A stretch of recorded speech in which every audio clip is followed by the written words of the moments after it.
चूड़ियों का जादू। गांव की मेले में एक बूढ़ी चूड़ी वाली अम्मा अपने ठेले पर रंग बिरंगी चूड़ियां बेच रही थी।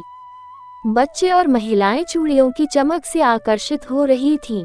अम्मा, ये लाल चूड़ियां कितनी सुंदर हैं। अम्मा हंसते हुए, बिल्कुल मेरी बच्ची, ये चूड़ियां पहनोगी तो खुशियां आएंगी। अम्मा के पास एक पुराना लकड़ी का डिब्बा था जिसमें कुछ जादुई चूड़ियां थीं। जब वह उन्हें निकालती तो हल्की रोशनी चमकती। एक छोटी बच्ची रानी ये देखकर चौंक गई। रानी, अम्मा, ये चूड़ियां चमक क्यों रही हैं? अम्मा मुस्कुराकर, ये खास चूड़ियां हैं जो सच्चे दिल वालों को ही मिलती हैं। रानी बहुत गरीब थी और उसकी माँ बीमार थी। उसने चूड़ियां पहनकर मन में प्रार्थना की कि उसकी माँ ठीक हो जाए। अचानक चूड़ियां हल्की रोशनी से चमक उठी। रानी, काश मेरी माँ ठीक हो जाए। चूड़ियों की हल्की झनकार सुनाई देती है और माँ धीरे धीरे ठीक होने लगती है। रानी ने देखा कि उसकी माँ अब पूरी तरह ठीक हो चुकी है। उसने अम्मा को धन्यवाद देने के लिए दौड़कर बाजार की ओर भागी।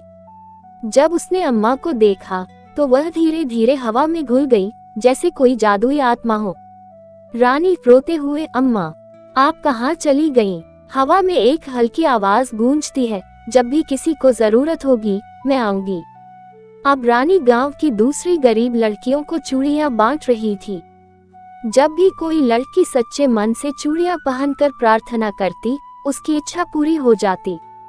गांव की एक लड़की, रानी, ये चूड़ियां सच में जादुई हैं। रानी मुस्कुराकर, हाँ, लेकिन ये सिर्फ सच्चे दिल वालों के लिए हैं। अब गांव में कोई भी दुखी नहीं था, हर कोई खुश था और रानी खुद एक नई चूड़ी वाली बन चुकी थी। उसने अम्मा का संदेश फैलाया, अच्छाई हमेशा लौटकर आती है।